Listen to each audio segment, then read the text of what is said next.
नेहा एक 18 साल की होनहार लड़की जो 12वीं कक्षा की पढ़ाई कर रही थी।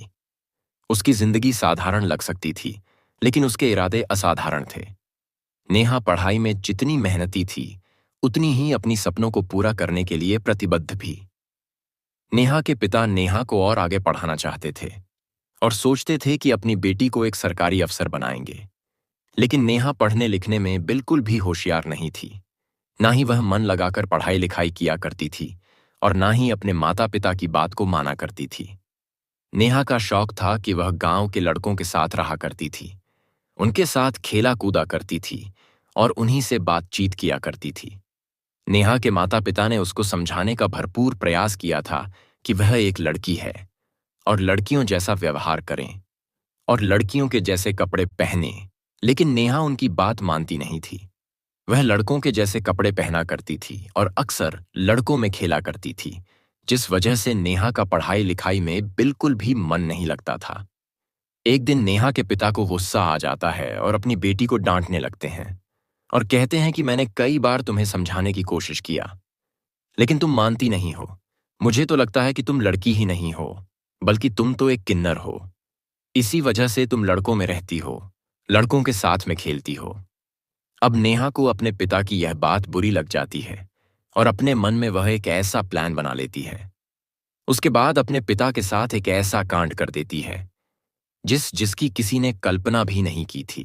जी हाँ दोस्तों, आज की इस घटना को सुनने के बाद शायद आप लोगों को भी बड़ी हैरानी होगी। इसीलिए इस वीडियो में आप अंत तक बने रहिएगा, क्योंकि इस घटना से आपको एक बहुत बड़ी सीख मिलने वाली है। बाकी दोस्तों, हमारी आप लोगों से एक छोटी सी रिक्वेस्ट है। वीडियो को लाइक करके चैनल को सब्सक्राइब कर लीजिए और जितने भी दोस्त हमारी इस वीडियो को जहां से भी देख रहे हैं, कमेंट में अपना नाम और अपनी सिटी का नाम जरूर लिखें, ताकि अगली वीडियो में आपके नाम हम ले सकें। जिन दोस्तों ने पिछली वीडियो में कमेंट किया था, उनका नाम हम आखिर में लेंगे। दरअसल दोस्तों, यह सच्ची घटना मध्य प्रदेश के एक छोटे से गांव की है। वहां पर 4 लोगों का परिवार रहा करता था। परिवार के मुखिया के अलावा उसकी पत्नी होती है और उनके 2 बच्चे होते हैं। बड़ी बेटी का नाम नेहा होता है। इसकी उम्र 18 साल के करीब थी। नेहा के एक छोटे भाई होते हैं जो अब भी पढ़ाई लिखाई कर रहे थे। नेहा भी अभी 12वीं क्लास में पढ़ाई लिखाई कर रही थी, लेकिन वह पढ़ने लिखने में बिल्कुल भी होशियार नहीं थी। हर एक सब्जेक्ट में उसके बहुत कम नंबर आया करते थे।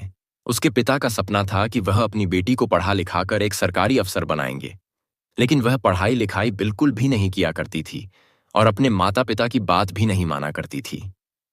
दोस्तों, नेहा को एक आदत यह थी कि गांव के लड़कों के साथ रहा करती थी और उन्हीं लड़कों के साथ खेलने की आदत थी। इसीलिए उसके माता पिता को यह सब अच्छा नहीं लगता था। वह सोचते थे कि हमारी जो बेटी है वह तो लड़की है, आखिर लड़कों में कैसे खेल सकती है। दोस्तों, नेहा का जो चाल चलन था वह एक लड़के जैसा था और अक्सर लड़कों के जैसे वह कपड़े पहना करती थी। उसके माता पिता उसकी इस हरकत से काफी ज्यादा परेशान हैं। आ जाते हैं। वह अपनी बेटी को समझाने का भरपूर प्रयास करते हैं कि वह ऐसा ना करें और लड़कियों के जैसे कपड़े पहने, लड़कियों के जैसा व्यवहार करें और लड़कियों में ही रहे। लेकिन नेहा ऐसा करती नहीं थी। वह ज्यादातर लड़कों में ही रहा करती थी और उन्हीं के साथ खेला करती थी। दोस्तों, नेहा के माता पिता नेहा को डॉक्टर के पास भी लेकर गए। उन्हें लग रहा था कि कहीं नेहा की दिमागी हालत तो खराब नहीं है, लेकिन डॉक्टर साहब जब उसका चेकअप करते हैं तो वह कहते हैं कि सब नॉर्मल है। इसको किसी तरह की कोई दिक्कत परेशानी नहीं है और ना ही किसी तरह की कोई बीमारी है। डॉक्टर नेहा के माता पिता को समझाते हैं और कहते हैं कि आपकी बेटी ठीक है, आगे चलकर सब कुछ अच्छा हो जाएगा। इस तरीके से 2 महीने का समय गुजर जाता है, लेकिन जो नेहा होती है वह अपनी हरकतों से बाज नहीं आती है। उसके माता पिता लोगों के तानों से परेशान आ जाते हैं। गांव के लोग उनको तरह तरह की बात कहा करते थे। वह कहते थे कि आपकी बेटी तो लड़कों के साथ रहती है, आपकी बेटी तो एक किन्नर है। दोस्तों, एक दिन नेहा के पिता को गुस्सा आ जाता है और उसे वह मारने पीटने लगते हैं और तरह तरह की बातें कहते हैं। वह कहते हैं, मुझे तो लगता है कि तुम लड़की नहीं हो, तुम तो एक किन्नर हो, इसीलिए तुम लड़कों के जैसे पहनावा पहनती हो और लड़कों के साथ ही ज्यादा समय बिताती हो। अब नेहा अपने पिता की जब यह बात सुनती है तो उसे काफी ज्यादा गुस्सा आ जाता है। वह इस बात को दिल पर ले लेती है। तभी वह अपने पिता से कहती है कि आपको लगता है कि मैं किन्नर हूं, लेकिन मैं आपको एक ना एक दिन साबित करके दिखा दूंगी कि मैं किन्नर नहीं बल्कि एक लड़की ही हूं। लेकिन यह तो मेरा शौक है, लड़कों में रहने का, लड़कों के साथ खेलने का। आपको अगर यह सब अच्छा नहीं लग रहा है तो मैं आपको दिखाऊंगी कि मैं एक लड़की हूं और क्या कर सकती हूं। फिर नेहा अपने मन में एक ऐसा प्लान सोच लेती है और एक समय के आने का इंतजार करने लगती है। दोस्तों, अब 2 महीने का समय गुजर जाता है। दिवाली का त्योहार आ जाता है। सब लोग त्योहार मनाने में व्यस्त हो जाते हैं। सब लोग इधर उधर पटाखे फोड़ रहे थे। सब जगह खुशियां ही खुशियां थीं। अब नेहा की मां किसी काम के लिए नेहा को बुलाने के लिए उसके कमरे में जाती है और जैसे ही वह दरवाजा खोलती है तो नेहा अपने कमरे में नहीं होती है। अब उसकी मां परेशान हो जाती है। वह सोचने लगती है कि इतनी रात को नेहा कहां पर जा सकती है। वह पूरे घर में उन्हें लगती है, उसे तलाश करने लगती है, लेकिन नेहा उसे कहीं नहीं मिलती है। अब नेहा की मां अपने पति को यह बात बताती है कि नेहा को मैंने पूरे घर में देख लिया है, लेकिन उसका कहीं भी अता पता नहीं है। अब यह लोग पूरे घर में उसकी तलाश करते हैं, लेकिन नेहा नहीं मिलती है। अब नेहा जिन लड़कों के साथ रहती थी, जिन जिन लड़कों के साथ खेला करती थी, उन सब लड़कों से पूछताछ करते हैं कि कहीं नेहा को किसी ने देखा है, लेकिन सब लोग मना कर देते हैं कि हमने नेहा को नहीं देखा है। अब यह लोग घर पर आ जाते हैं और सुबह होने का इंतजार करने लगते हैं और सोचते हैं कि अगर नेहा यही कहीं होगी तो सुबह तक वापस आ जाएगी। लेकिन सुबह का 10 बज जाते हैं।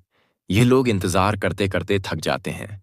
जब नेहा वापस नहीं आती है तो यह लोग नजदीकी पुलिस स्टेशन पहुंच जाते हैं और अपनी बेटी की गुमशुदगी की रिपोर्ट दर्ज करवा देते हैं। दोस्तों, अब पुलिस हरकत में आ जाती है और इधर उधर नेहा की तलाश करना शुरू कर देती है। सबसे पहले उन लड़कों से पूछा जाता है जिन लड़कों के साथ नेहा रहा करती थी। पुलिस की टीम एक एक करके सभी के घर पर जाती है और नेहा के बारे में पूछताछ करती है, लेकिन किसी से भी कोई सबूत नहीं मिल पाता है कि जिससे नेहा की तलाश की जाए। अब पुलिस के सामने यह सबसे बड़ी चुनौती थी कि जितना जल्दी हो सके नेहा की तलाश करना। अब पुलिस नेहा की कॉल डिटेल निकालना शुरू कर देती है, लेकिन कॉल डिटेल में भी ऐसा कोई खास पता नहीं लग पाता है जिससे कि नेहा की तलाश की जाए। अब इसके माता पिता का रोते रोते बुरा हाल हो रहा था। यह सोच रहे थे कि हमारी बेटी आखिर कहां पर जा सकती है, आखिर उसके साथ क्या हो सकता है। अब उसके माता पिता तो काफी ज्यादा परेशान थे। इस तरीके से पुलिस को नेहा की तलाश करते करते 1 हफ्ते का समय गुजर जाता है। अब इसके माता पिता पुलिस स्टेशन पहुंचते हैं। वहां के जो दारोगा होते हैं वह चिन्ह में से कहते हैं कि जब आपकी बेटी मिल जाएगी तो हम आपको सूचना कर देंगे। अब यह लोग उनकी बात सुनकर अपने घर पर आ जाते हैं। दोस्तों, पुलिस नेहा की इधर उधर तलाश कर रही थी, लेकिन नेहा का कहीं पर भी अता पता नहीं होता है। इस तरीके से 1 महीने का समय गुजर जाता है।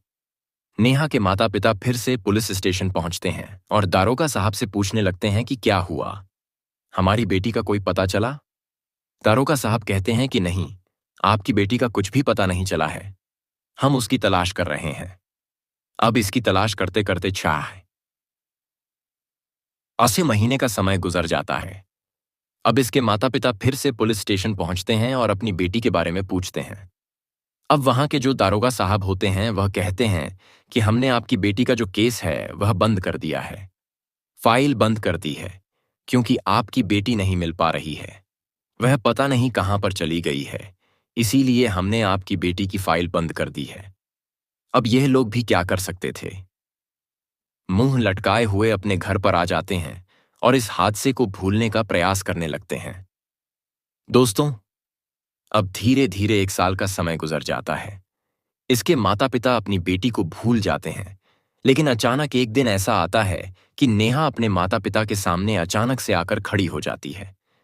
इसके माता पिता जब अपनी बेटी को देखते हैं तो दंग रह जाते हैं, उनके होश उड़ जाते हैं। नेहा के हाथ में 1 महीने का एक बच्चा होता है, उसके साथ एक लड़का होता है। अब नेहा की मां जब यह सब देखती है तो हैरान हो जाती है और नेहा से पूछने लगती है कि बेटा, ये सब किया है। अब नेहा अपनी मां को समझाने लगती है। और कहती है कि माँ, मेरे बाप ने एक बार मुझे कहा था कि तुम लड़की नहीं हो, तुम तो किन्नर हो।